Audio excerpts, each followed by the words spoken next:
Fala. Essa fonte me informou que o Brasil vai decolar para ir para a Bolsa. Pode ir tranquilo, investidor, XP, pode mandar bala.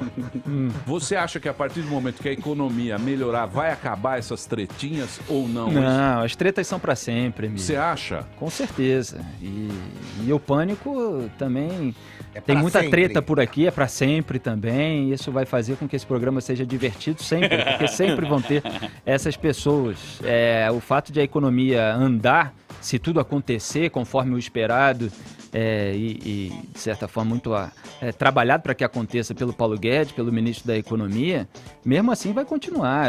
Isso que eles chamam de guerra cultural, essas tretas nas redes sociais, isso aí não tem jeito não. Porque, que é guerra cultural? O político...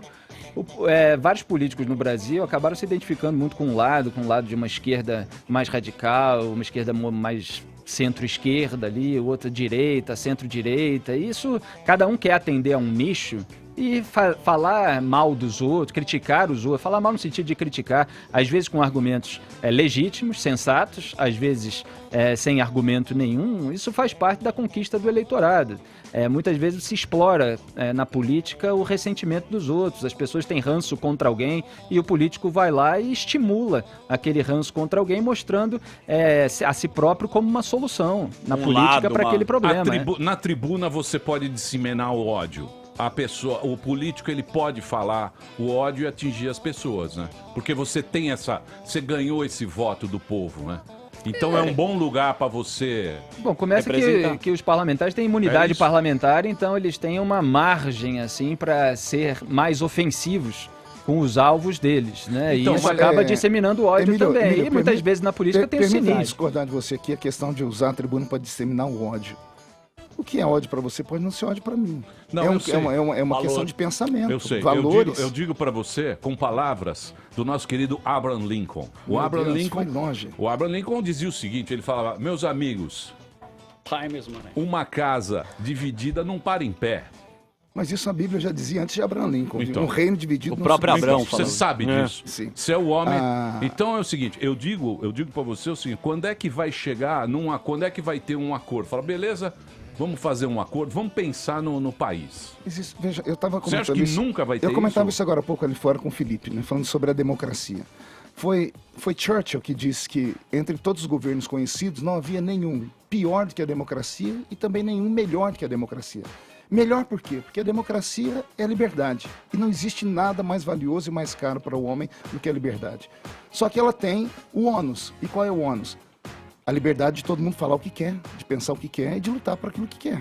Então, isso sempre houve e sempre vai acontecer numa democracia. A não ser que nós deixamos de ser democracia e entramos numa ditadura. Aí você tem só uma linha de pensamento. Correto. Enquanto houver democracia, haverá diferenças, haverá pluralidade de pensamentos, haverá linhas de pensamento divergentes, sempre vai haver. Então, mas você não acha que alguns assuntos, eles ultrapassam, por exemplo, economia. Economia é para gay, para evangélico, para japonês, para português, para brasileiro, é para todo mundo. Eu digo o seguinte, um plano para o país, para o Brasil. Então, mas não tem alguém pensando, vamos fazer um negócio legal para o Brasil. Mas até mesmo na economia entram os pensamentos conservadores e progressistas, esquerda e direita. Você quer brigar? Mas é assim. Você quer brigar tentando passar um pano? Isso sempre acontece. Tá aí, Paulo Guedes é um liberal. Ele é conservador na economia, né? Então ele é um liberal. É liberal na economia e conservador nos costumes em alguns pontos. Então, sendo ele um liberal econômico, nós temos uma pauta aí de crescimento. Qual é a pauta de crescimento para quem é liberal econômico? O Estado tem que ser mínimo para que o povo tenha força. O Estado só pode ser mínimo se ele abrir mão dessas mais de 200 empresas da qual o Brasil é sócio, dessas estatais que só servem como cabide de emprego, como bandeira de corrupção e coisas mais.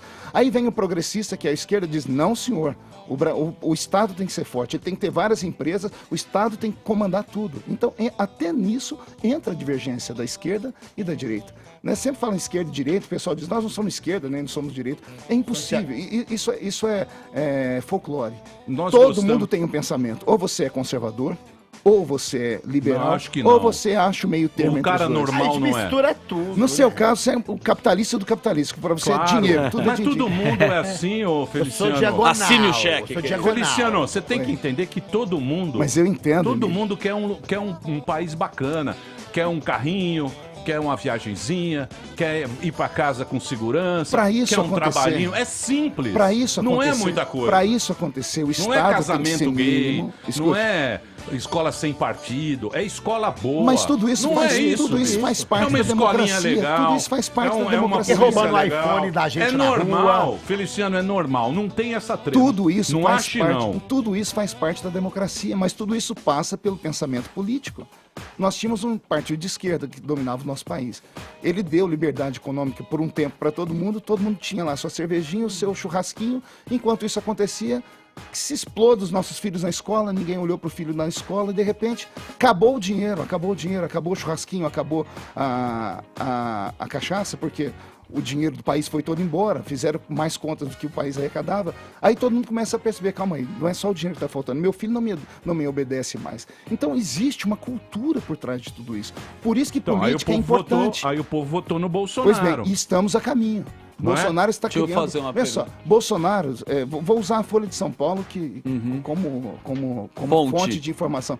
Ela diz que o único governo nos últimos 30 anos do Brasil que conseguiu cumprir o que prometeu, 66% das promessas feitas, Bolsonaro conseguiu cumprir em 6 meses de mandato.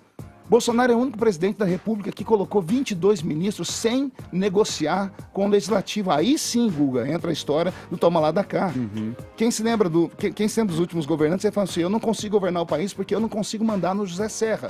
Por quê? Porque, embora ele seja meu ministro, quem manda nele aqui é o PSDB. E o PSDB tem um plano de Precisa poder. pagar um pedágio pro partido. Bolsonaro não colocou 22 ministros dele.